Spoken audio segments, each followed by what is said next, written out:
Hi everyone, I'm filmmaker Amal. Welcome to my channel. Today we're going to be speaking about scheduling. It's going to be a pretty short video, but I wanted to run through how I tend to schedule things, and we're going to be using little computer here just to go through.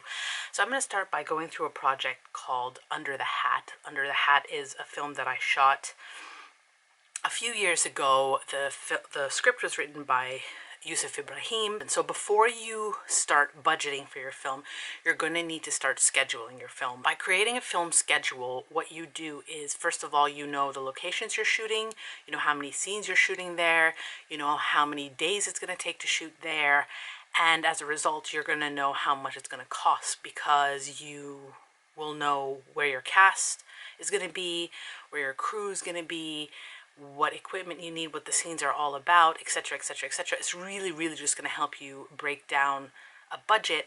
Typically this is the job of a line producer in a feature-length film, but if it's a short film, the producer will do it. I mean, I am producer-director, but sometimes the director, I've done it, even though I shouldn't be doing it.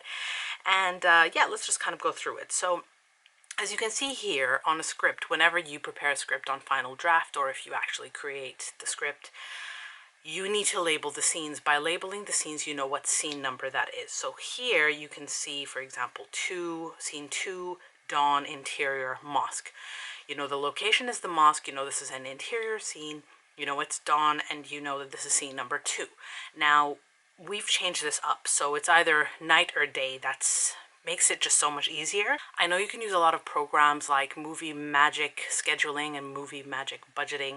This pretty much is it, but I prefer to do it manually and by hand, because then you know what you're doing when you're doing it and you have more control over it. Here in scene 6 you can see it's a living room interior.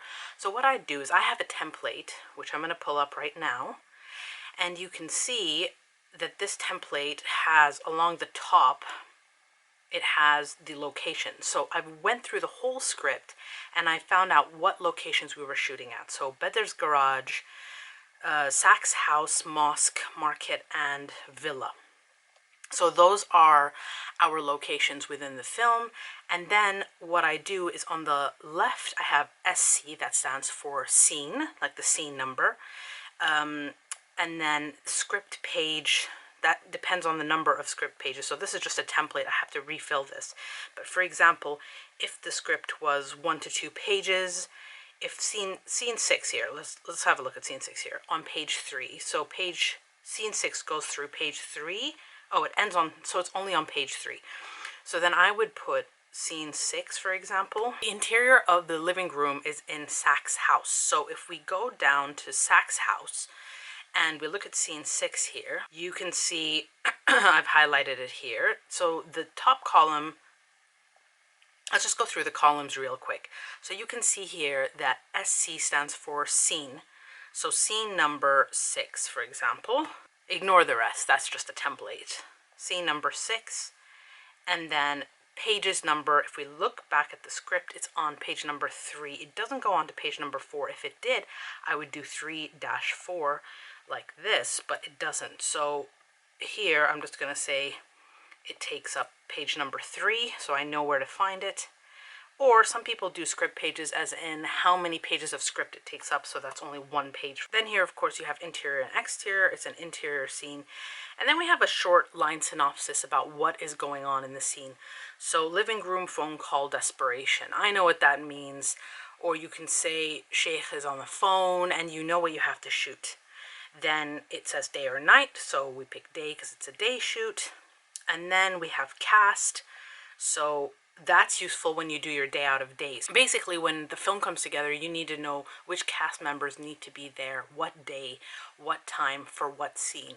So I have 1 and 3. So my number 1 was Bedr, my number 3 is the Sheikh, my number 2 is Noor, who's the other character. So I know that the Sheikh's going to be in that scene, and I know that Bedr's going to be in that scene. So I've got 1, 3, because I know those guys will be there. And then the most important part of this, of course, is this area where you see pages. When you're breaking down a script, basically what you do is you split the page into 8 sections. So if you imagine this imaginary line going through the pages and slicing it up like a pizza into 8 segments, and basically when you're reading so for example, if we go back to our scene 6 here, this is the whole page. So you can basically see if I split up the page here and I look at scene 6 actually takes up maybe half the page. So I would say that's 4/8 of a page. So if I go back our little segment here when we're filling it out, I can say 4/8. On an independent or commercial film, you can get through maybe 2 or 3 pages, I would say, per day, depending on how many shots you want to do, how many setups you want to do, but that just gives you a general idea. So in the end of the scheduling bit, you can kind of estimate how many pages you're able to shoot per day. So for example, I was a bit ambitious here. 3 pages total, so that's 3 3/8, 4 pages. So I know that we need to shoot those 4 pages in that day on our set. So once we get that down, then we know how much time we have. You can break them down into kind of hours, but things can take longer on set. Anything that happens, anything that can go wrong will go wrong. And then of course here it says SD, which means script day. So for example, if you're shooting a time travel movie and you don't want to confuse things, you just want to say this is day 1 or this is day 2. So for example, if this film took place over the span of a week, so you had a Monday, Tuesday, Wednesday, Thursday, Friday, you would say, okay, they're wearing day 1 clothes. This will help the costume and makeup department, obviously, because then they know what's happening on that day. So if on Monday you're wearing a red shirt and eyeliner, then that's day 1. So if I go to scene 21 and then that's also day 1, they know how to dress them. If not, if it's the same day but it's in the evening, we might say night 1. You go to a party on the Monday, so you're wearing day 1 clothes, but then you change into your party wear, so then that will be night 1. And so those are the basic elements you need. Obviously the template I created myself, you can create one for yourself, but this will really help you break down and then move to the next phase, which is the budgeting. Thank you so much for listening, guys. I hope that was useful. Very quick video today. Take care. Till next time. Goodbye.